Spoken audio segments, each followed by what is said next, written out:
We arrest drug dealers. We criminalize people, mainly black and brown people, for possessing small amounts of drugs like weed. We do this because drugs are bad. Unless, of course, it's your government that's dealing the drugs. Like that time, the British Empire got China hooked on opium. Empires of Dirt, a show about Europeans getting rich at the expense of everyone else. Opium had been grown in China since the 11th century, but it was only until the 17th century that usage really took off, when people realized you could smoke it instead of just chewing it. By the 1800s, there were foggy back-alley opium dens in the streets of Canton, now known as Guangzhou, Shanghai, and even in London's Limehouse on Pennyfield Street. In the early 19th century, Chinese exports like silk, ceramic, and tea were hugely popular in Britain. Opium was one of the few things the British Empire could trade back. It's estimated that as many as 15 million people were addicted to opium by 1890, making it one of the worst cases of national drug addiction ever seen. They would ship opium grown in colonial India to Canton, where Chinese traders would take it into China. As opium grew in popularity, British trade increased. In 1800, 300 metric tons of opium was shipped into China. 4 decades later, this had increased to 3,500 metric tons of opium. Opium was a highly addictive drug with similar effects to modern-day heroin. Long-term users could experience liver, kidney, and heart problems and could die of withdrawal. Opium use had been banned by the Chinese Emperor Yongzheng in 1729 after he saw the effects of addiction on his citizens, and again in 1796 by the Emperor Tjseng after everyone ignored the first ban. But Britain continued smuggling opium into China. It was simply too profitable not to. The opium monopoly out of India was worth £981,000 in 1831. That's the equivalent of about £100 million today. By the 1830s, people from every level of Chinese society were hooked on opium.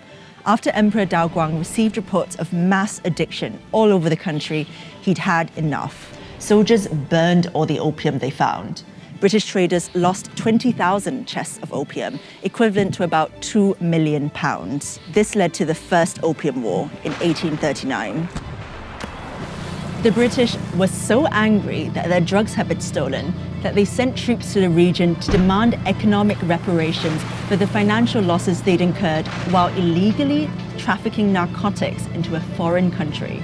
They were also angry that China refused to open up more ports to British trade and had disrespected their traders. Back in the UK, the press depicted the Chinese as barbarians who had insulted the honor of Brits abroad. In an act of war, Britain occupied Hong Kong, then a sparsely inhabited island off the southeast coast of China.